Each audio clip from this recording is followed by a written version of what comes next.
Diane Mercer had no idea her marriage was ending when she looked up from her menu and saw her husband kissing another woman. Not in some blurry photo, not through a rumor, not because a friend told her. I was sitting 2 tables away from him. That was me. 47 years old, married for 18 years, staring at my husband across an expensive restaurant while my phone still displayed the text he'd sent less than 5 minutes earlier. "I'm stuck at work, happy anniversary, babe." For a second I honestly thought I was looking at someone else. The lighting inside St. Elmo Steakhouse wasn't bright. The restaurant was packed with people celebrating birthdays, business deals, and Friday nights in downtown Indianapolis. Maybe my eyes were playing tricks on me. Maybe I wanted it to be someone else. Then he laughed. And I recognized the laugh. Scott's laugh always sounded like he was slightly out of breath. 18 years of marriage had made that sound impossible to mistake. I sat perfectly still. Across the room, Scott reached across the table and touched the woman's hand. Vanessa Caldwell, his boss. One of the wealthiest women in central Indiana. Everyone knew who she was. She owned Caldwell Development Group, the company that seemed to build half the office parks and luxury apartments around Indianapolis. She was nearly 10 years older than Scott. Elegant, confident, the type of woman who looked expensive without trying. I watched her smile, then I watched them kiss. Not a friendly kiss, not a misunderstanding. A kiss that told me everything. My stomach dropped so hard I thought I might actually pass out. The waiter approached my table. "Everything okay, ma'am?" I looked up at him. "No." The word came out before I could stop it. The poor guy looked startled. I forced a smile. "Sorry, bad day." He nodded awkwardly and stepped away. I stared at my husband. My husband. The man who had kissed me goodbye that morning. The man who had promised we'd celebrate our anniversary all weekend. The man who claimed he was trapped in some emergency meeting. I grabbed my purse. I wasn't thinking clearly. All I knew was that I was about to walk across that restaurant and make both of them explain themselves. My chair scraped backward. I stood up. And then a hand grabbed my arm. Not hard. Just enough to stop me. I spun around. A gray-haired man in a navy sport coat was standing beside me. Maybe early 60s. Calm expression. Steady eyes. I had never seen him before. "What are you doing?" I snapped. His voice stayed low. "Saving you from making a mistake." I pulled my arm away. "I don't even know you." "No," he said, "but I know her." He glanced toward Vanessa. My anger briefly paused. "What?" The stranger nodded toward the booth. "If you walk over there now, you'll get answers." I folded my arms. "That's exactly what I want." He shook his head. "No. You'll get the answers they want you to hear." I stared at him. Everything about the situation felt ridiculous. A stranger stopping me from confronting my cheating husband. It sounded like something from television. Yet something in his expression made me hesitate. He wasn't smiling. He wasn't being dramatic. He looked tired. Like a man who had already lived through something similar. "Who are you?" I asked. "Richard Hale." The name meant nothing to me. "And why should I listen to you?" His eyes stayed on Vanessa. "Because your husband isn't the smartest liar in that room." That got my attention. Before I could ask another question, Richard pulled a business card from his pocket and handed it to me. The card simply said, "Richard Hale, Forensic Accounting Consultant." Below it was a phone number. Nothing else. He stepped backward. "If you're curious, call me." Then he turned and walked toward the exit. I stood there holding the card. Part of me wanted to chase after him. Part of me wanted to throw it away. Instead, I looked back at Scott. He was smiling at Vanessa, looking happier than I'd seen him in months. The sight hurt more than I expected. Not because he was cheating, because he looked relieved, as if he didn't have to pretend around her. I quietly sat down. I paid my bill, and I left. Scott didn't even notice. The drive back to Carmel felt longer than usual. Traffic crawled along Interstate 465. Rain tapped against the windshield. The radio played old Eagles songs that somehow made everything feel worse. When I reached our neighborhood, most houses were already dark. Our subdivision looked exactly as it had for years. Neat lawns, American flags, porch lights glowing softly. The kind of place where people assumed marriages lasted forever. I parked in the driveway and sat there for a long time. Eventually, I went inside. The house felt strangely empty. I wandered through rooms filled with 18 years of memories. Family vacations, Christmas mornings, arguments, recoveries, ordinary life. I kept asking myself the same question. How long had this been happening? Weeks, months, years. Around 10 o'clock, Scott texted again. "Meeting finally ending. Be home soon." I laughed. Actually laughed. It sounded almost crazy in the quiet kitchen. At 11, he walked through the front door carrying his laptop bag. He kissed my cheek. "Happy anniversary, sweetheart." I looked directly at him. My husband. My stranger. And somehow I managed to smile. Long day? You have no idea. The lie came so easily. That was the part that hurt most. Not the affair, not even the kiss. The practice. The smoothness. The fact that he'd clearly done this before. Later that night after Scott fell asleep, I couldn't. I wandered into the garage. His golf club sat against the wall. He planned to play Saturday morning. Just like always. As I passed them, something caught my eye. A black zippered pocket on the side of the bag was slightly open. I almost ignored it. Then curiosity got the better of me. I unzipped the pocket. Inside was something that definitely wasn't golf equipment. A phone. Not his regular phone. A second phone. I stared at it. The screen reflected my face back at me. My pulse started pounding. Suddenly, Richard's words echoed in my head. Your husband isn't the smartest liar in that room. I picked up the phone and realized my anniversary surprise was only the beginning. I didn't sleep more than 2 hours that night. The second phone sat on the kitchen table while I paced around it like it was a bomb. Several times I told myself to put it back where I'd found it. Several times I picked it up again. By 6 in the morning, I was sitting alone with a cup of coffee that had already gone cold. Scott came downstairs wearing golf clothes. Khaki shorts, navy polo, the same outfit he'd worn every Saturday for years. Morning, he said. Morning. He opened the refrigerator. You okay? I forced a smile. Didn't sleep much. Me neither. Another lie. Or maybe not. At that point, I honestly didn't know. He poured orange juice, kissed the top of my head, and left for the golf course. The moment his truck disappeared from the driveway, I grabbed the phone. The screen lit up. Passcode required. I stared at it. Then I laughed bitterly. Scott had always used the same passwords. Birthdays, anniversaries, golf scores he was proud of. Predictable things. I tried our wedding anniversary. The phone unlocked immediately. For a moment I simply sat there. My hands actually trembled. I expected romantic messages, love notes, secret photos, evidence of an affair. What I found was stranger, and much worse. The phone contained hundreds of text messages between Scott and Vanessa. At first glance, many looked ordinary. Meeting schedules, property developments, investment discussions. Then I noticed certain phrases repeated. Move the funds. Temporary transfer. Keep this off company records. Don't mention it in writing. My stomach tightened. I wasn't an accountant. I wasn't a lawyer. But I knew enough to recognize when people were trying to hide something. I spent the next 3 hours reading. The deeper I went, the more confused I became. There were references to missing money, accounts that didn't match, investors asking questions. Vanessa seemed increasingly desperate. Scott seemed increasingly involved. One message stopped me cold. Vanessa had written, "If this falls apart, they'll never trace it back to me." Scott replied, "They won't. I've covered everything." I stared at the screen. Covered what? I wasn't looking at a simple affair anymore. Something else was happening. Something bigger. By noon I felt sick. I needed answers. Unfortunately, there was only one person who seemed to know more than I did. Richard Hale. I looked at the business card he'd given me. Forensic accounting consultant. The title suddenly seemed much more interesting. After debating with myself for almost an hour, I finally called. The phone rang twice. Richard Hale. His voice sounded exactly as calm as it had in the restaurant. "This is Diane Mercer." Silence. "Then, I was wondering when you'd call." That irritated me. "You seem very confident." "No," he said, "just experienced." I didn't laugh. "Who are you really?" "I'm exactly who my card says I am."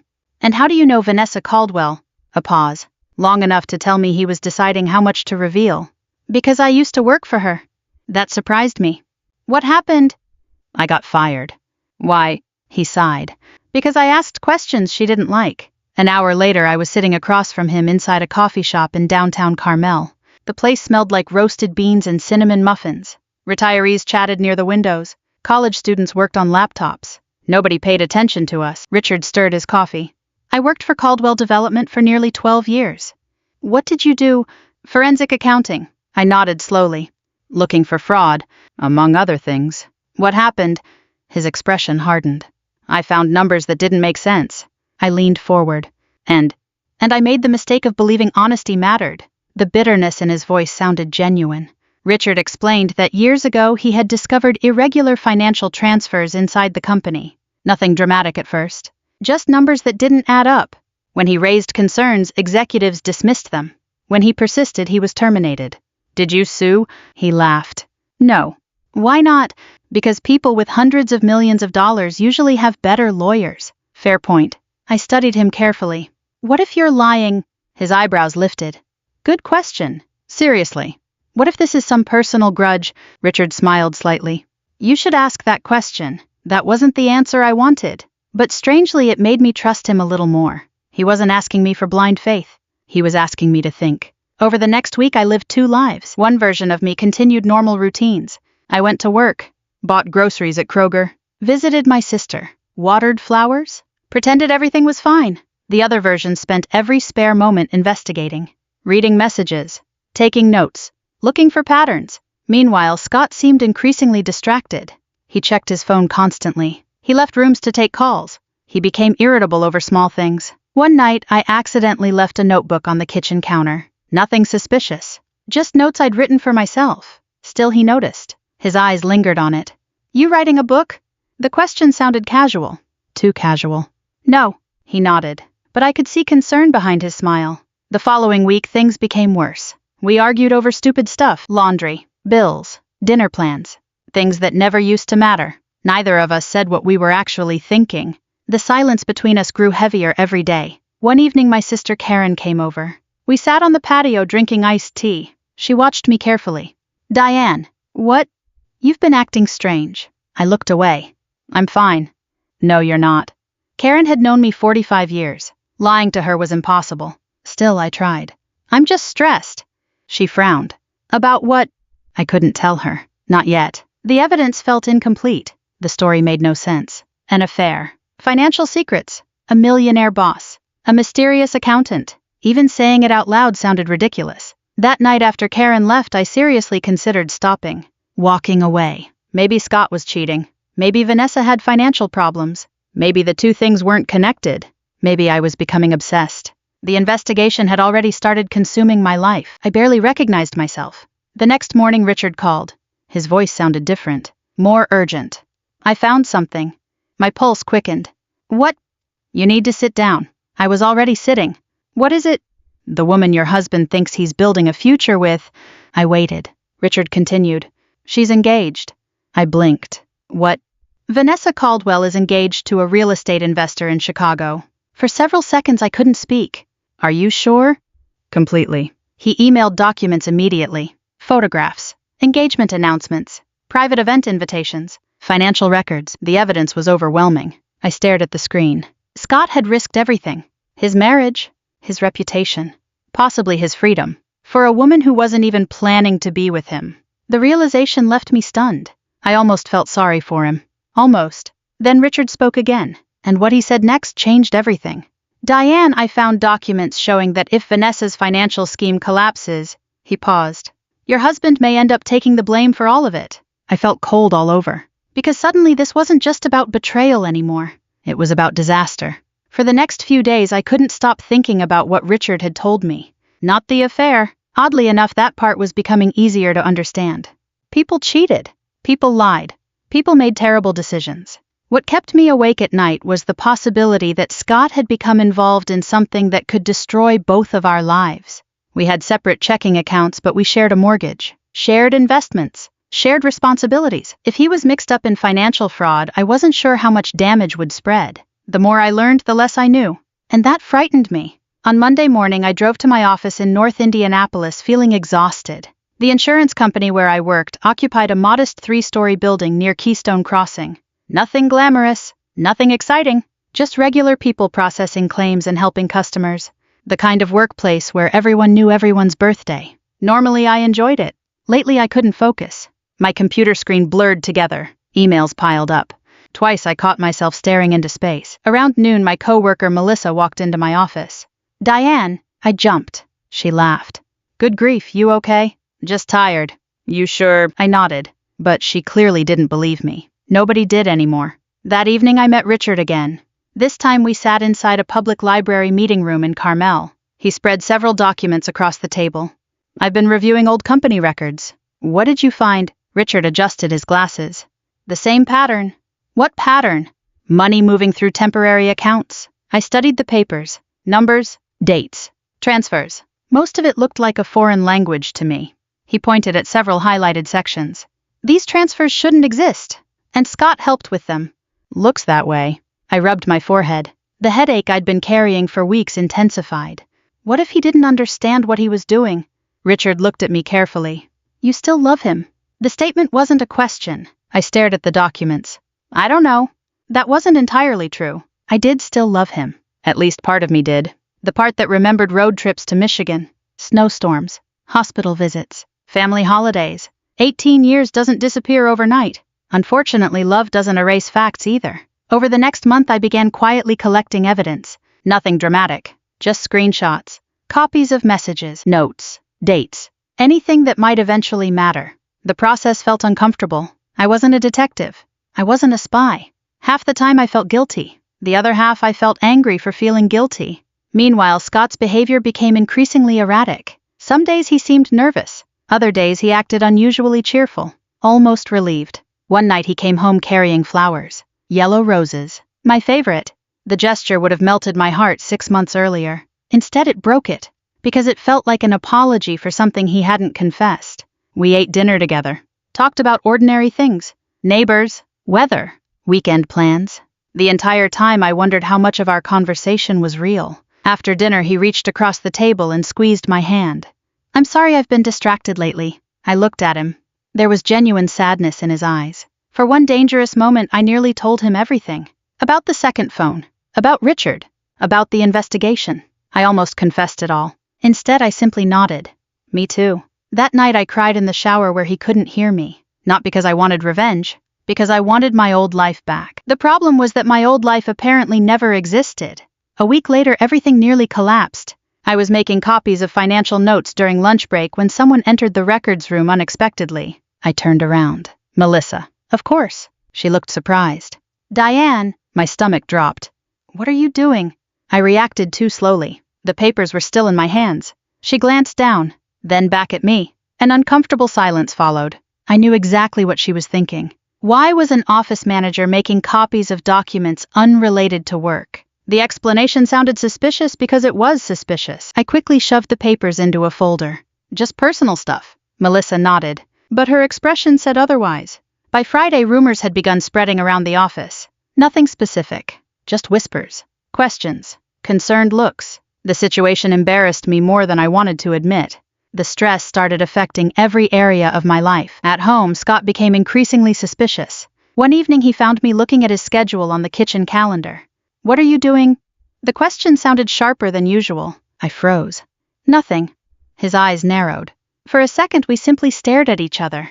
The tension felt thick enough to touch. Then he walked away. Neither of us mentioned it again. The following weekend my sister Karen finally confronted me. We were shopping at a Target in Fishers when she pushed her cart beside mine. Diane, what? She stopped walking. Talk to me. I sighed. About what? You've been miserable for months. I looked down at a display of bath towels. Diane, I still said nothing. Karen lowered her voice. Are you having some kind of breakdown? That hurt. Not because she meant it cruelly. Because she genuinely believed it. I realized how strange I must look from the outside. Secretive. Distracted. Obsessed. Chasing pieces of a story nobody else could see. Even I sometimes questioned myself. That uncertainty became worse a few days later. Richard called late Tuesday afternoon. His voice sounded frustrated. You're not going to like this. My stomach tightened. What happened? My laptop crashed. I blinked. What?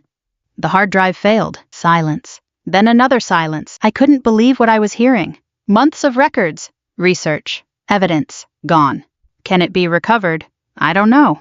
I sank into my chair. For the first time since this entire nightmare began, I seriously considered giving up. Maybe the universe was trying to tell me something. Maybe none of this would ever lead anywhere. Maybe I should walk away. File for divorce. Start over. Forget the rest. The next several days felt hopeless. Then something unexpected happened. Vanessa Caldwell made a public announcement. A charity gala. A huge fundraising event at a luxury hotel in downtown Indianapolis. Business leaders, investors, local reporters, political figures. Everyone important would be there. The event immediately made local news. I paid little attention at first. Then Scott came home carrying an invitation. He looked happier than I'd seen him in weeks. Diane, guess what? I forced a smile. What? They selected me for an award. I blinked. What kind of award? Community leadership. The irony nearly made me laugh. Instead, I nodded. Congratulations, he smiled. I want you there. I looked at the invitation. Crystal chandeliers. Black tie dinner, 500 guests, a public celebration of people who supposedly represented integrity. Something about it felt absurd. Then my phone rang. Richard. I stepped into another room and answered. I found something. His voice sounded different. Excited. Hopeful. What? A backup. My heart jumped. A backup of what? Everything. I gripped the phone tighter. Richard continued. And Diane? Yeah, I think this gala is exactly where the truth needs to come out. For the first time in weeks I felt a spark of hope. Because maybe this story wasn't over after all. The night of the gala arrived faster than I expected. For nearly 2 months my life had revolved around secrets, evidence, and unanswered questions. Now everything was leading to a single evening. A single room. A single moment. And honestly, I almost didn't go. I stood in my bedroom staring at myself in the mirror while holding a navy blue dress I'd worn exactly twice before. The dress wasn't glamorous. It wasn't designer.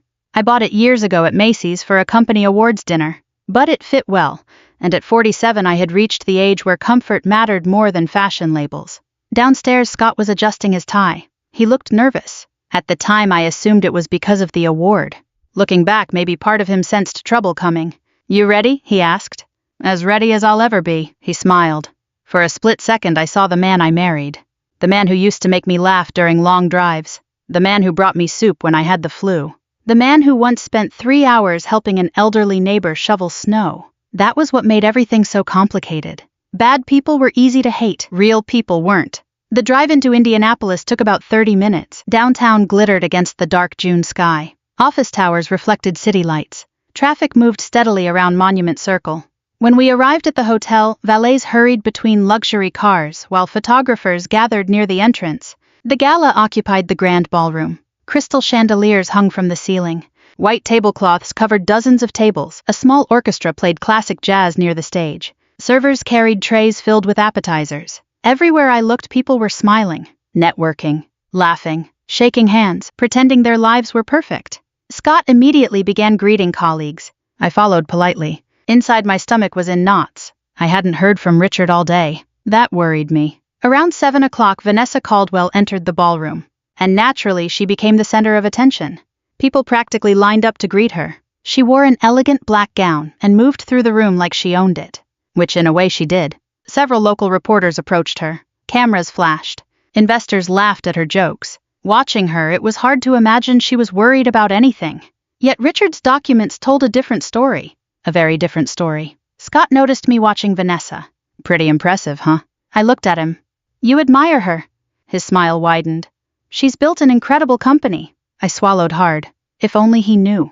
At 8 o'clock dinner began. I barely touched my food. The ballroom buzzed with conversation. People discussed real estate, politics, grandchildren, retirement plans, normal American life. Meanwhile, I felt like I was carrying a live grenade in my purse. Every few minutes I checked my phone. No message from Richard. Nothing. My confidence began fading. Maybe he wasn't coming. Maybe something had happened. Maybe I had built this entire night into something bigger than it really was. At 8:45, the award ceremony started. A large screen lit up near the stage. Executives and community leaders received recognition for charitable work. One by one, names were called. Applause filled the room. Then came Scott's category. My pulse immediately accelerated. The presenter stepped to the microphone. Ladies and gentlemen, our next award recognizes outstanding leadership and commitment to community development. Several nominees appeared on the screen. Scott's photo was among them. People at our table clapped. Scott adjusted his jacket. He looked proud, hopeful. The presenter smiled. And tonight's recipient is... A dramatic pause. Scott Mercer. The ballroom erupted with applause. Scott stood. His face lit up. For one brief moment I actually felt sad. Because he genuinely looked happy. He walked toward the stage. Then everything changed. A voice came from the back of the ballroom. Before you hand him that award, you might want to see something. Every head turned. My heart nearly stopped. Richard. He had arrived. And he wasn't alone. 2 men and a woman walked beside him carrying folders and laptops. The room immediately fell silent. Vanessa's smile disappeared. Richard continued walking toward the stage. Calmly, confidently. The same way he had approached me in the restaurant months earlier. What is this? Vanessa demanded. Richard ignored her. Instead, he handed several documents to the event organizers. Then he handed copies to reporters seated near the front. Murmurs spread through the ballroom. Confusion. Questions. Concern. Vanessa stepped forward. This is inappropriate. Richard finally looked at her. No, Vanessa. His voice carried clearly through the room. This is overdue. One reporter quickly flipped through the documents. Then another. Within seconds, expressions began changing. I watched the realization spread from face to face. The records detailed years of hidden transfers, misleading reports, financial manipulation. Everything Richard had uncovered. Everything Vanessa thought was buried. Then came the part nobody expected, including Scott. The emails. Hundreds of emails. Many involved financial discussions. Others revealed something far more personal. One reporter suddenly laughed. Not because anything was funny. Because he couldn't believe what he was reading. Soon others were reacting the same way. Vanessa's private messages included countless remarks about Scott, and they were brutal. One email described him as the most useful fool I've ever hired. Another referred to him as a golden retriever in a business suit. The room gasped. Then someone snorted with laughter. A few people tried to hide their reactions. Others couldn't. The humiliation was immediate. Scott stood frozen beside the podium. His face drained of color. Richard wasn't finished. Another email appeared on the large projection screen. Apparently one of the technicians had already reviewed the files. The message read, "If Scott gives one more motivational speech, I may jump out a window." Laughter erupted across parts of the ballroom. Not everyone laughed, but enough did. The sound echoed through the room. Scott looked like he'd been punched. And honestly, that was the moment I realized something. Vanessa had never loved him. Not even a little. She had used him, mocked him, manipulated him. And now everyone knew. Reporters surged forward.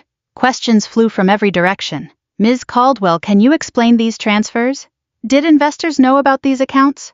Was Mr. Mercer involved knowingly? Vanessa lost her composure. For the first time all evening, she looked frightened. Truly frightened. Security attempted to restore order. It was too late. The truth had already escaped. And once truth starts moving through a room full of journalists, there's no stopping it. Scott slowly turned toward Vanessa.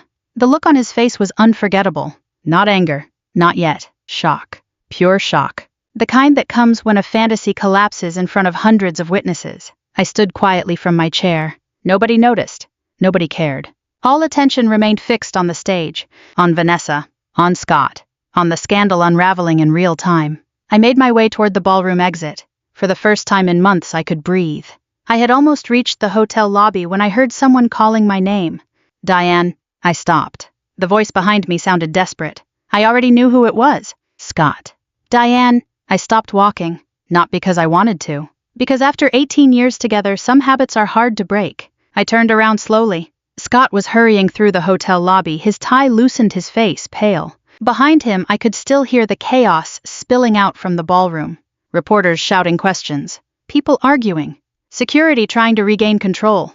The entire evening had collapsed in less than 20 minutes. Scott reached me and stopped. For a moment, neither of us spoke. I barely recognized him. Not because he looked different. Because the confidence was gone. The certainty. The belief that he had everything under control.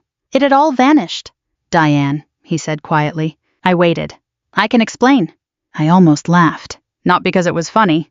Because those 3 words seemed so small compared to the disaster unfolding behind us. Can you? I asked. He looked down at the marble floor. For several seconds he said nothing. Then he surprised me. Instead of lying, he told the truth.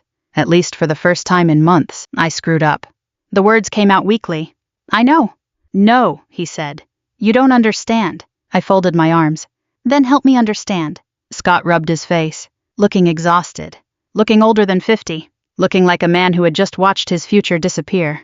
It wasn't supposed to happen this way. I shook my head.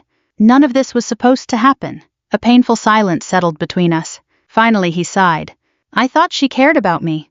There it was. The truth. Simple. Embarrassing. Human. Not love. Not destiny. Not some great romance. Just a middle-aged man convincing himself that a powerful woman saw something special in him. And she didn't, I said. No. The answer came immediately. No defense. No excuses. Just acceptance. We found an empty seating area near the hotel entrance. For nearly an hour, Scott talked. And I listened. Not because I owed him anything. Because I needed to hear it. All of it. The affair had started almost 2 years earlier. At first it was attention. Compliments. Private meetings. Business trips. Then emotional dependence. Then something more. Vanessa made him feel important. Valuable. Necessary. Eventually she convinced him to help with financial matters he didn't fully understand. By the time he realized how serious things had become, he was trapped. Or at least he believed he was. You could have told me. I know. We could have figured something out. I know. His answers were becoming repetitive. Because there really weren't any good explanations left. Only consequences. Eventually, I asked the question that had been bothering me for months. Did you ever plan to leave me? Scott's eyes filled with shame. No. I stared at him. Then what exactly was your plan? He didn't answer, because there wasn't one. Like many bad decisions, it wasn't built on logic. It was built on ego, fantasy, avoidance, the belief that tomorrow would somehow solve today's problems. After a while, he looked at me. Are you going to divorce me? The question felt strangely calm, not dramatic, not emotional, just inevitable. I thought about our house, the life we built, the years we spent together, the memories, the disappointments, the lies. Then I answered honestly, yes. He nodded, almost as if he'd already expected it. Maybe he had. A few minutes later he stood. I don't blame you. I watched him leave. That was the last meaningful conversation we ever had as husband and wife. The divorce took nearly 8 months. Longer than I wanted. Shorter than many people expected. There were lawyers, paperwork, financial negotiations, difficult conversations. Some days I felt strong. Other days I cried over things that seemed ridiculous. An old photograph, a coffee mug, a receipt from a vacation 10 years earlier. Healing wasn't a straight line. It never is. Meanwhile, the situation surrounding Vanessa exploded. State investigators became involved. Several investors filed lawsuits. Local newspapers covered the story for months. The business empire that once seemed untouchable began unraveling piece by piece. Richard eventually testified regarding some of the financial records. His years of work finally mattered. Justice moved slowly. But it moved. As for Scott, he lost his position. Lost professional credibility. Lost many friendships. Ironically, the thing that hurt him most wasn't public embarrassment. It was discovering how little he had mattered to Vanessa. The woman he'd risked everything for viewed him as disposable. A tool. Nothing more. Life has a way of teaching lessons nobody wants. Mine came through betrayal. His came through humiliation. About a year later, I sold the house. Not because I had to. Because I wanted a fresh start. I bought a smaller place near downtown Carmel. Nothing fancy. Just a comfortable home with a front porch and enough space for a garden. For the first time in years, the house felt peaceful. I started volunteering at a local community center twice a week. I reconnected with old friends. I joined a walking group. Slowly, life became mine again. Not the life I planned, but a good one. A real one. Richard remained part of that new chapter. Not as a romantic partner. Life isn't a Hallmark movie. We became friends. Good friends. The kind who meet for coffee and occasionally argue about politics. The kind who show up when needed. Nothing more. Nothing less. And honestly, that was enough. Looking back now, the revenge wasn't exposing Scott. Or humiliating Vanessa. Those things happened. But they weren't the real victory. The real victory was refusing to stay trapped in someone else's deception. It was choosing truth over comfort. Even when the truth hurt. Especially when it hurt. If there's one thing I've learned, it's that betrayal can change your life overnight. But it doesn't get the final word unless you let it. Healing takes time, honesty, and sometimes a lot more patience than we think we have. If this story reminded you of someone or something you've lived through, feel free to share your thoughts below. And if you enjoy stories about resilience, justice, and second chances, I'd love for you to join me again next time.